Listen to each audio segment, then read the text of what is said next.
go.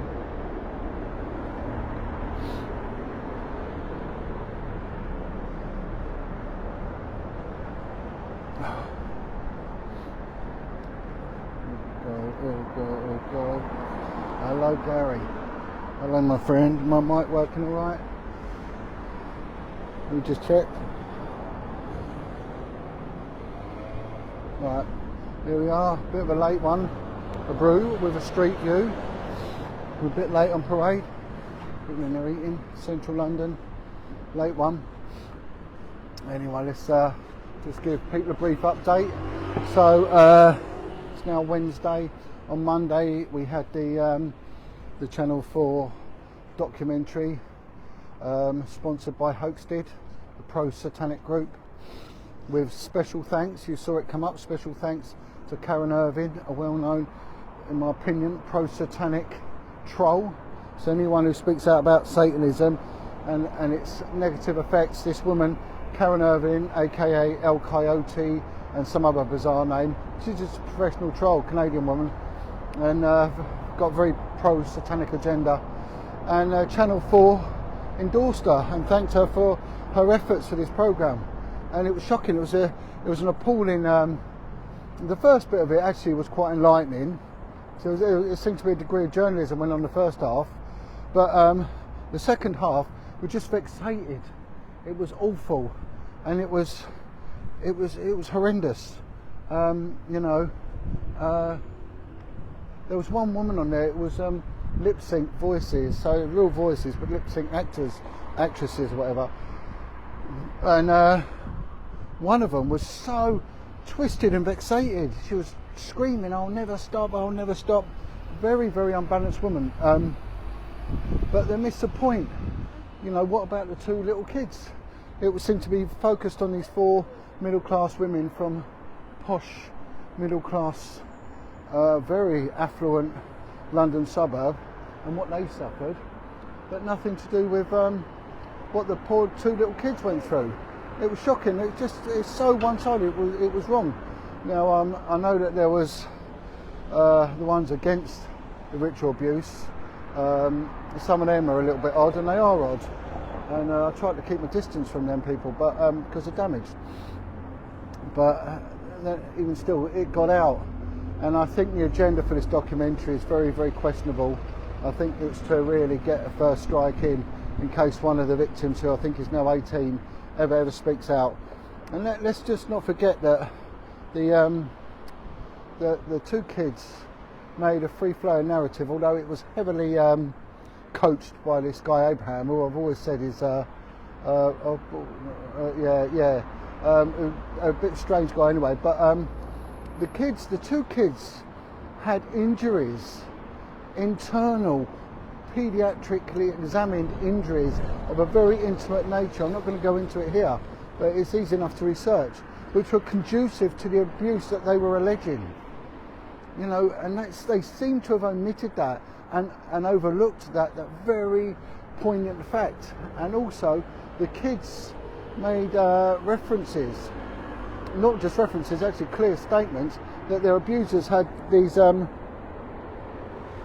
tattoos and intimate skin abnormalities, such as moles on body parts. And like I said before, the Police and Criminal Evidence Act, which governs the police's power and procedures when it comes to investigation and detention, have got the power to detain someone for the purpose of a search with force if necessary, with the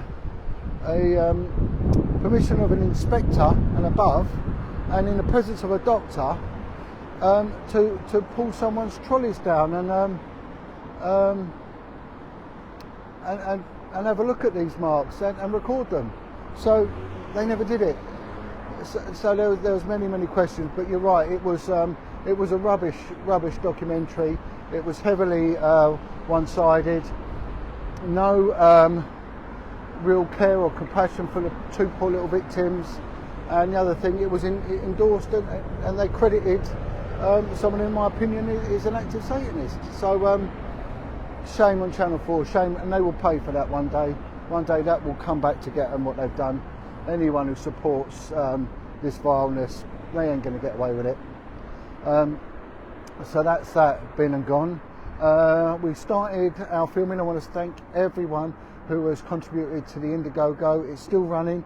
If anyone wants to contribute to the Indiegogo for the documentary Redemption, and it's underway. We started filming yesterday and it went brilliantly, fantastic. So we filmed our first person, a guy who's got a tremendous story, very powerful testimony, and it's about his life of crime, his encounter with greatness and his change, and his life then to go forward and help people. Brilliant. That's what it's all about here. Someone waving there. So that's going good. Hopefully we'll have another one in a week's time, and in a couple of months we should have got everyone done. But it's been who's that saying? What's abuse again? Yeah. I'll read some comments. If you want to comment on it, I'll quite happily. So that's it. So the documentary is well underway, and a big thank you to everyone who's contributed to it. Voice for the Voiceless, my little interviews, they're starting up again, and I've got in touch with someone today, a leading family court retired barrister who now advocates for people in trouble and mainly in poverty, and she's a phenomenal woman, and she does so much charitable work now, and so she's agreed to come on and talk about her work and actually give some sort of advice to people that are struggling with the family courts. And very interesting that anyone who voted for Tony Blair, well, shame on you, because he's the one who really kick-started the kids getting taken into care. And he, after failings, really, police failings, also family failings regarding Victoria Climbier and baby P, and they were investigated by the child abuse unit in an office I worked at, funny enough. So, and I did have a role in the investigation of baby P, but I did a good job, I want you to know. You know, the government looked into these failings, monumental failings, and what came out of it was that something needed to be done. And Tony Blair brought in Any Child Matters, or Every Child Matters, or whatever it was. And what that was he made social services self-funding, and he made children and adult services into limited companies, PLCs. You know, so they had to then make a profit, and they made a profit by putting kids in care. So every kid that went into care, that local authority got awarded £35,000. Children's Services alone in 2021 made a profit of £300 million, right? And that mainly come from kids being taken into care. At the same time, he monopolised, made it big business for fostering and adoption. And you could see it advertised everywhere. I mean, God bless some of their good foster parents and good people who adopt. But it's not a business. It should never be a business. Never. It should be about caring and loving. And I don't know why some of these people, when they foster, you know, they get respite care from the kid. Well, to go on holiday, well, surely you'd want to take the kids on holiday, wouldn't you, with you? Why would you want respite care from them? I don't know. I don't get it. But to make it into a business is wrong. And this is what happened. And a huge conflict of interest came when allowed social workers to actually then foster kids at the same time. You know, and some were cherry picking. You can get catalogues of kids awaiting for adoption and fostering. Catalogues. You know, and it's like buying a puppy, I suppose. You're going to buy the cute little one, you know. You're not going to get the odd looking one who's a little bit lively. And usually it's the ones that are a bit lively that have suffered the most. And they're lively because, you know, that's the trauma coming out. You know, one day that little kid being pushed around, pillar to post and abused, is going to grow into an angry teenager and then a dysfunctional adult and spend a life in and out of the care system. And it's so sad, it's so sad. Look what someone's done, look. Someone's put a load of cakeys out there, look. You know? Isn't that nice? They're put cakeys for the homeless. Look, isn't that good? Some good people out there, you know? But the problem you've got if you look at this, right, they put cakes and all that. But if you look just behind, right, I'll put the camera up. Look, there's rat holes. This is an area that's full of rats, right? And these rats come and they nibble on this food, you know. And it's oh no, they put some over there to stop the rat. I think they put them there to stop the rats going in there, away from the food. But the rats don't know that. The rats ain't got a clue about that. But yeah, so it's good people, but they could make it a bit more sterile. Because some rats are, yeah. It looks like it's Pret a Manger food that's put out there, and so anyway, yeah, we're going to be. Let's get across. We're going to be interviewing this lady. She's someone I've. Oh, let's get across here. Oh, this is madness. These roads. Someone I've known for a few years. She's helped me a lot. I know she helps. A lot of cases of kids going into care, especially with the travelling community and other minority communities, which tend to be targeted by overzealous social workers and police investigation teams. And she's going to impart her knowledge, and she's a wealth of knowledge. She's a brilliant woman. And if you look at how much money that someone has to spend now in order to keep their family from being taken into care. Do you know 97% of kids taken into care are contested? Forced adoption cases, they're contested by the parents, 97%. So it's not as if they think, oh good, you know, like my boy's mum did, oh yeah, put me in care, I don't care. You know, that was her attitude to my kids. But these are people who actually genuinely want to keep their kids. 90%, 97% of them contest them, they can't afford to fight back. It's worrying. Very, very worrying, and especially now with struggle times. And the other thing I didn't know, here's an interesting one for you all, especially families that are coming over here from third world countries, they're instantly deemed as being children that have come from abuse, because they deem the government deems these countries' attitude to children as borderline child abuse. So instantly they're classed as victims of abuse. So the moment a kid sets on feet on this soil, the parents can be investigated for suspicion of abuse because of where they come from. Now that's well, surely that's racial profiling, isn't it? It's bad. It's really bad. But it's all about the money. All about the money. So that's that. But let's have a look. Is there any questions anyone's got? Sorry, it's a bit late. But yeah. So that was just a little late update, and we're back out travelling around. I want to thank everyone. I was in Merthyr Tydfil giving a talk. What beautiful people! And I want to thank everyone Merthyr for their generosity, which allowed us to do the filming the other day. And we've got bits and pieces now in place, and we're cracking on. And I'm really, really hopeful. It should be a nice bit of material that we put out. And so please watch this space. Watch this space. So once again, thank you everyone. And if there's anything anyone wants me to look into, I've got a new series coming up with Sean Atwood. Some detective stuff. What is it? I can't remember the name of it now. But anyway, so me and Ron Swanson, we are, someone's put SRA is real. Yes, it kills, it's real. It's very, very real.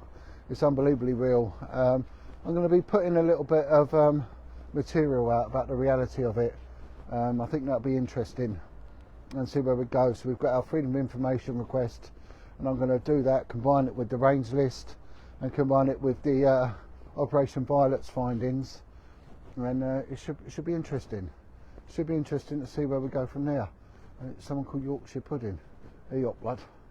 I.O.P. blood. I'm presuming it's a, you know, yeah. Unfortunately, yes. It's sad, but it's ancient, you know. And this is what we've been pushing for ages, for it to be classed as an aggravating factor, and for the authorities to actually do something about it and investigate it properly. And you know, this Hampstead case is, there's many failings on many levels, you know, many failings on many levels.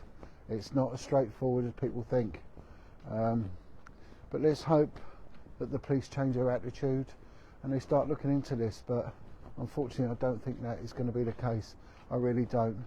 And I call out to all those that are involved. Oh,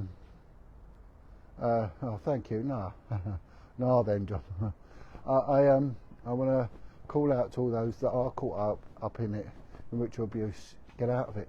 Get out of it and stop it. Stop it. Go to Jesus. Redeem yourself and speak out. And speak out. All those that are involved in the abduction and the torture of children, hand yourselves in and speak out and tell the world that it goes on. So that's what we need. There was a case many years ago in Rio de Janeiro of these young kids that were being shot by the police. They had these execution gangs going out and just shooting the street kids that were just robbing people. We saw them really as vermin, and they denied its existence of this blue van going around just at night executing these little lads. And it sort of was an urban myth until one day the captain in charge of it had a time of enlightenment, become a born-again Christian, went to Jesus and decided he's got to grass everyone up and grass himself up. And that's the only reason that it came to an end and it came to light. So it does happen. We see it happen. I call out to all the pedos, the child abusers, the online groomers. Stop doing it. Stop doing it. What you're doing is wrong and it hurts people and it damages people. Stop it. Pack it in now.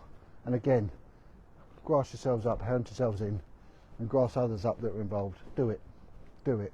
It may have been done to you, but there's no need to do it to others, you know.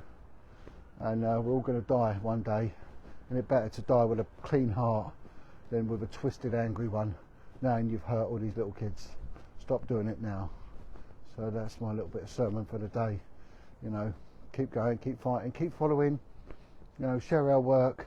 Put it out there. We've got some great stuff coming up, honestly, and it's taken me a while to really sort of get back to where I was. I've been working hard. I've been keeping down 3 jobs. You know, it's been tough, but I wouldn't have it any other way. So God bless. Yeah. So yeah, we're going to do some nice bit of work. We've got some. Hopefully, if all goes well, we've got a couple of big names we're going to be interviewing. If all goes well. If not, it doesn't matter. Everyone's the same in my book. I'm not impressed by who someone is or what they are, but who's that? Says that. Yeah. I think you're referring to you, Amanda. You're referring to the pervos there. I hope so. But here we go. Who's that? Who's that on the block? All right, then. Look. God bless everyone. Thank you so much. If there's anything you want me to look into or speak out about or whatever, if I, you know, of course I'll gauge it first, but you know, it might be something good, and then we can crack on. Just messenger me, all right? But God bless.